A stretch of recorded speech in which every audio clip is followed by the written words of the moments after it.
لیکن ان کٹپتلیوں کو آنکھیں خراب ہو گئی ہیں، ان کے کان بھی خراب ہو گئے ہیں، آنکھیں بھی خراب ہو گئی ہیں، ان کو بڑے بڑے جلسے، ان کو بڑے بڑے مجمع بھی نظر نہیں آتے، ان کو یہ بھی نظر نہیں آتا کہ جناب راستے بند ہیں، لیکن اس کے باوجود کہتے ہیں راستے کھلے ہوئے ہیں۔ لیکن انشاءاللہ جلسہ ہوگا، جو خان صاحب کا حکم آئے گا ہم نے تو اس کو عمل کرانا ہے، اور کل کا جو فیصلہ آیا ہے اس فیصلے پہ اب عمل درآمد ہوگا۔ اگر الیکشن کمیشن نے لیت و لال سے کام دیا تو ان کو جیل بھی جانا پڑے گا، ان کو اپنی نوکریوں سے بھی ہاتھ دھونے پڑیں گے، اور جو چارج شیٹ ان کے خلاف سپریم کورٹ آف پاکستان نے دی ہے، اس کے بعد ان کو ذرا سا بھی احساس ہو کہ انہوں نے اس پاکستان کے 25 کروڑ عوام کے حقوق پہ ڈاکہ ڈالنے میں نہ صرف مدد کی ہے بلکہ اس کا حصہ دار بنے ہیں، تو ان لوگوں کو خود اپنے ضمیر کے مطابق ریزائن کر دینا چاہیے اور نوکری سے چھوڑ کے گھر چلے جانا چاہیے، اور اگر یہ نہیں کریں گے تو ان کے خلاف آرٹیکل 209 کی کارروائی ہو سکتی ہے۔ میرا خیال ہے کہ اس پہ supreme judicial council suo motu notice بھی لے سکتی ہے اور پی ٹی آئی کے لوگ بھی اس میں جا سکتے ہیں۔ سر، وفاقی وزیر قانون اعظم نذیر تارڑ کہتے ہیں کہ جو ہم نے لیجسلیشن کی تھی الیکشن ایکٹ میں وہ اپنی جگہ پہ موجود ہے، اس میں فیصلے میں کوئی بات نہیں کی گئی، تو یہ جو پی ٹی آئی کے کینڈیڈیٹ ہیں انہوں نے سنی اطاعت کونسل کو جوائن کیا گیا ہے، وہ ریورسیبل نہیں ہے، تو اس کے دیکھیں اعظم نذیر تارڑ سوائے اس ملک میں لا قانونیت پھیلانے کی اور کوئی کام نہیں کر رہا، قانونی کام نہیں کر رہا، لا قانونیت والے کام کر رہا ہے۔ مجھے یہ بتا دیں کہ آئین کی تشریح، آئین کے مطابق سیٹیں نہیں ملتی ہیں تو الیکشن ایکٹ کی ترمیم سے اس کا فرق کیا پڑے گا؟ سپریم کورٹ نے اس کا جواب دے دیا ہے۔ لہٰذا آئین کی تشریح کر کے جو پروپورشنیٹ شیئر ہوتا ہے یہ عوام کا حق ہے، عوام کے حق کے اوپر کسی قانون کے ذریعے بھی عوام کے حق کو غصب نہیں کیا جا سکتا۔ لہٰذا بالکل اعظم نذیر تارڑ غیر آئینی بات کر رہا ہے، غیر قانونی بات کر رہا ہے، اور اس کی کوئی قانون کی حیثیت میں نہیں ہے، اور اسپیکر یا لا منسٹر کیا سپریم کورٹ کی ججمنٹ سے اوور اینڈ ابو ہے؟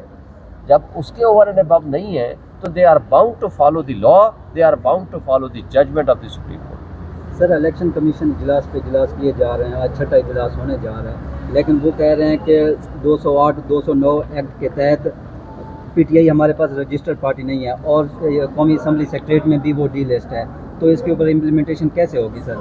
دیکھیں اول تو وہ ان میں اگر جرت ہے نا وہ لکھ کے دیں، زبانی باتیں چھوڑ دیں۔ دوسری بات یہ ہے کہ وہ کیوں نہیں امپلیمنٹ کر رہے، وجہ یہ ہے کہ وہ بے ایمانی کا اور جرائم کی آماجگاہ بنا ہوا ہے، جو کچھ وہاں فراڈ ہوا ہے وہ ساری دنیا کو پتہ ہے۔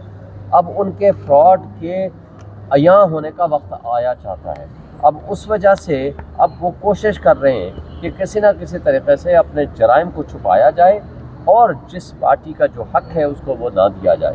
وہ پابند ہیں اس فیصلے پہ عمل درآمد کرنے کے، اگر وہ نہیں کریں گے تو ان کے خلاف ایکشن ہوگا۔ اچھا، شعیب شاہین صاحب نئے ڈی جی آئی ایس سے تعینات ہوئے ہیں، اس حوالے سے پاکستان تحریک انصاف خوش آمدید کہہ رہی ہے یا پچھلی کی طرح جو آپ کا موقف ہے اسی پہ ڈٹے رہیں گے؟ دیکھیں اس کا کردار بتائے گا، اگر اس کا کردار آئین اور قانون کے تابع ہوگا تو ہم اس کو خوش آئند کہیں گے، اگر اس کا کردار پچھلے لوگوں کی طرح ہوگا جنہوں نے ہمارے لوگوں کو اٹھایا، صحافیوں کو اٹھایا، جنہوں نے شاعروں کو اٹھایا، جنہوں نے سوشل میڈیا ایکٹیوسٹ کو اٹھایا، ان کو نہ صرف غائب کیا بلکہ ٹارچر کیا، کئی ورکرز کو ننگا کر کے مارا، تشدد کیا، یہ ساری چیزیں یہ ماضی کا حصہ ہے، تو لہٰذا ہم ایک توقع رکھ سکتے ہیں کہ وہ ماضی سے سبق سیکھیں گے۔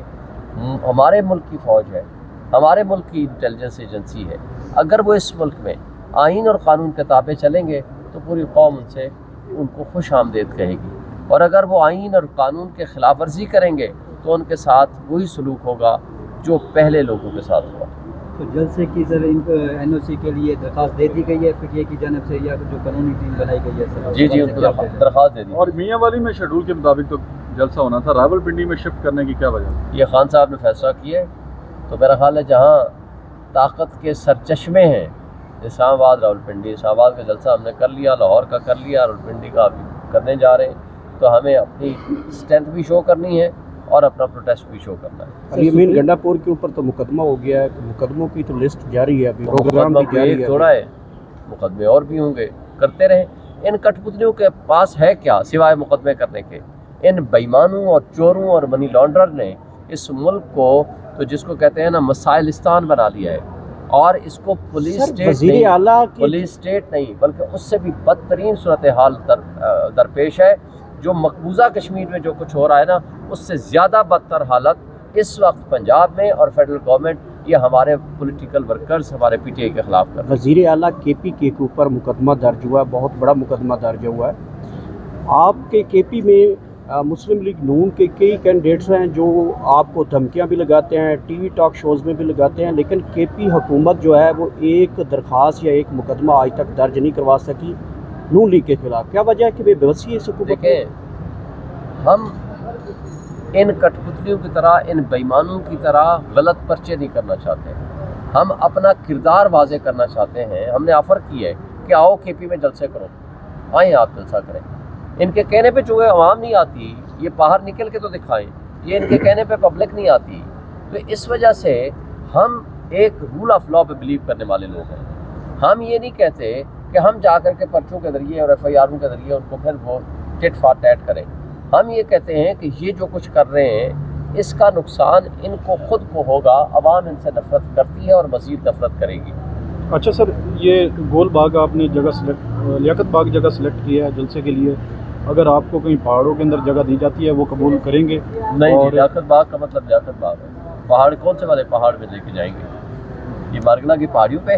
سر اطلاع ہے کہ بکرا منڈی دی جائے گی آپ لوگوں کو. سر یہاں پہ بھی منڈی انشاءاللہ لیاقت باغ میں جلسہ ہوگا. یہ کسی کا ہے